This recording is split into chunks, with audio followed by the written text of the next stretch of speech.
Morning everyone, welcome to our first lesson of Term 2 Natural Science. So we're doing compounds and chemical reactions. So we're going to start on page 75. That's just an introduction and kind of what you did in grade 8 and what you should already know. So I'm going to focus more on the following page. So the periodic table of elements. We all should know what that is, okay? But the important things about elements are pure substance. An element's a pure substance. It's made up of one type of atom and it cannot be broken down by a chemical reaction. An element is an element. You can't do anything with it. There are 114 elements in the periodic table and they are grouped by the size of their atoms.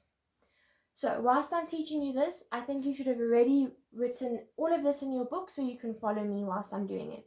But you can follow me just with the board if you can see. So our first element we're going to be working with is carbon. So here is what it would look like on the periodic table. Okay, so we have our little block with C for carbon and 12 and 6 and 6. 12 is your mass number. C is the symbol for carbon and 6 is the atomic number. So your mass number has your protons and neutrons in it. Your atomic number has your protons and electrons in it. Remember, there are the same amount of protons as there are electrons in every element. So now, having that information, we can now say that the mass number, 12, minus the atomic number, 6, gives us our number of neutrons, which would be 6 in this case. So everything, mass number, protons, neutrons, electrons in a carbon molecule on the periodic table is 6. Okay, so this is a little diagram to show you, so you can visualize the actual atoms. So all of our protons and neutrons are in the middle and our electrons are negative, so they float on the outside. Remember, our protons, which we have here as red, are positive. Electrons, which are black, are negative, and our neutrons, which are green, are neutral. Neutrons are neutral. It's a nice way to remember it, okay? So that's how you tell your protons, neutrons, and electrons in your element. Everyone is exactly the same, the numbers just change and the symbol just change. And obviously, this will look different, but it'll be the same format. So this piece of the board here at the top is your format in how to figure out what's going on with your elements. Okay, so that's almost like your step-by-step.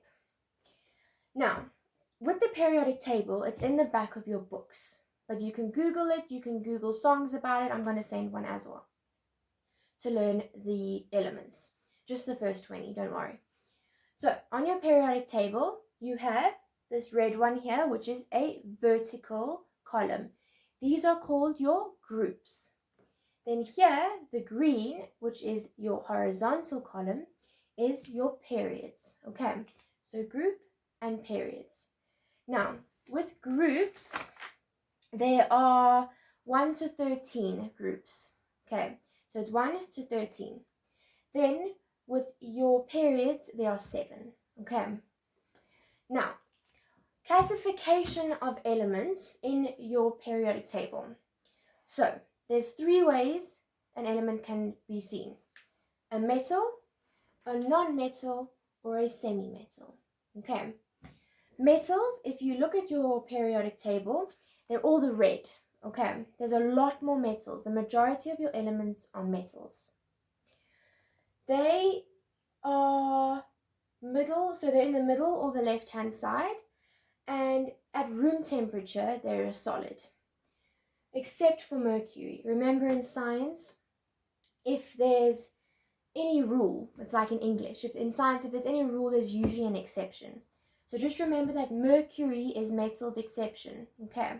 Because at room temperature, it is a liquid, not a solid.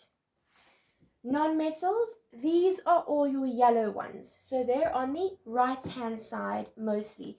But hydrogen, which is the first element in the table, is on the other side, and it's also a non-metal. These are gases at room temperature. So non-metal, metals are solid, then non-metals are gases. It makes sense, okay? Obviously, there's a few exceptions for this as well, but not one in specific. Then your semi-metals, there's a little black zigzag line that goes down in your periodic table. It's more towards your right-hand side. On each side of that zigzag line, you'll have green little blocks. If you look at your page on page 78, they are your semi-metals. So they go along your zigzag, and they have properties of both your metals and non-metals. So that's how you tell in your periodic table where your metals, non-metals, and semi-metals are. So in a test, you'll be given a blank periodic table.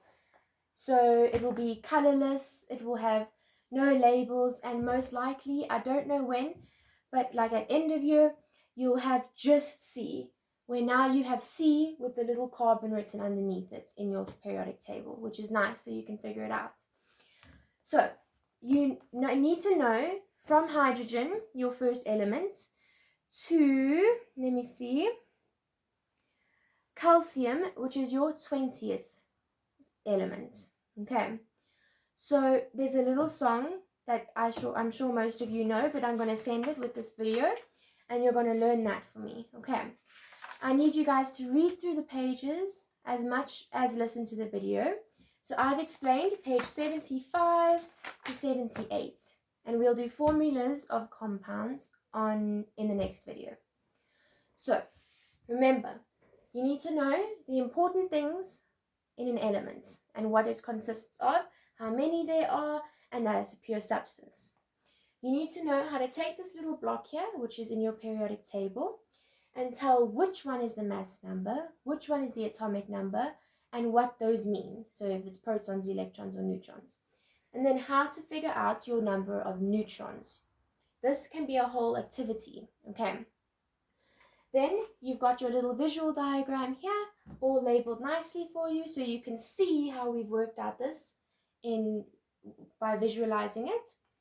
Then we've got our group and period, which helps you to tell your teacher when you're writing down an answer where a element is. So it's in group 1, period 2, and then you go find it, and that's how you will find your element that you're trying to say.